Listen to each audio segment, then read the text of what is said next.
You are listening to Denial, Book 1 in the Realm series, written by C.R. Rice, narrated by Jade Kelly, published by Horsemen Publishing Incorporated. Copyright C.R. Rice and 2020, all rights reserved. Dedication. To Corey, for believing in me, and your loving, yet forceful shove into the abyss of the unknown. Thank you.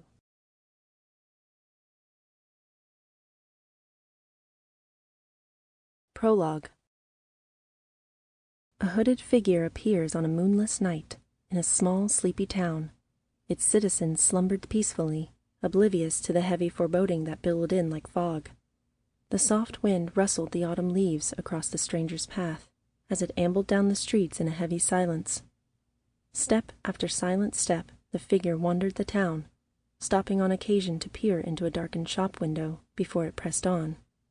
The streets were lined with carefully painted and restored buildings, remnants of a town gasping its last breath, but fighting for its survival. An old ice cream shop, adorned with pink and white striped awnings, placed purposefully like a quaint cafe. A hint of fresh rose permeated from the blooming flower shop nestled beside it. Logos were elegantly scrawled against the side storefront windows, with splashes of vibrant colors in hopes of bringing wanderers close. The figure was seemingly indifferent to these attempted draws, passed by unabated. A small light at the edge of town drew the figure closer. Something about the warm glow intrigued it enough to cause pause in its mission.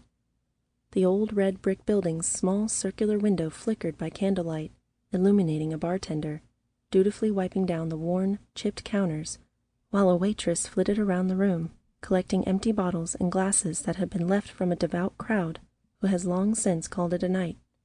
A lone patron sat at the end of the bar, nursing the darkened liquid sitting before him. For a few moments the dark figure watched in thoughtful silence, before continuing on its path.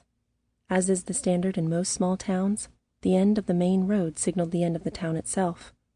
The hooded one gently stepped off the edge of the sidewalk and onto a small gravel path that wound into a dimly lit park. Though it made no sound that humans could hear, the energy pouring off the figure was not so kind to the animals within the park. A rabbit family, once happily asleep, crept from its burrow for a closer look. Birds peeked from their nests, the ruffling of their feathers echoing into the night.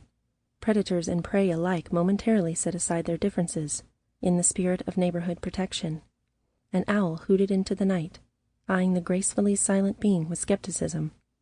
It was a strange figure, neither resembling man nor woman, human nor animal. There were no limbs or unusual movements revealed, no flash of hair or hint of face to give the possible distinction between one or the other.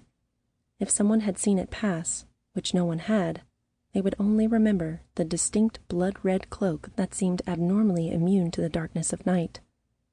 Reaching the end of the manicured cul-de-sac, the figure slowed, tilting its hooded head to admire the two-story colonial home.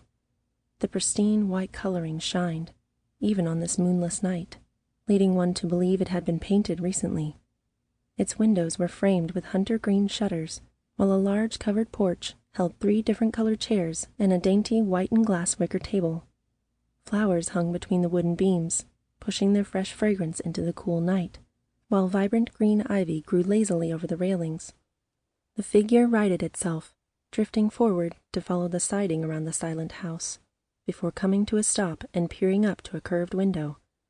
The figure looked around once, then twice, somewhat cautiously, leapt into the nearby tree, and evaporated into a fine red mist.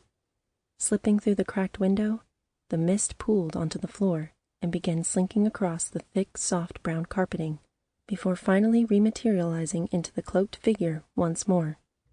The room was painted a simple white, holding a long distressed white dresser, mirror, and matching nightstands on each side of the queen bed, one of which held a small clock with glowing red numbers and a book, while the other held a collection of picture frames.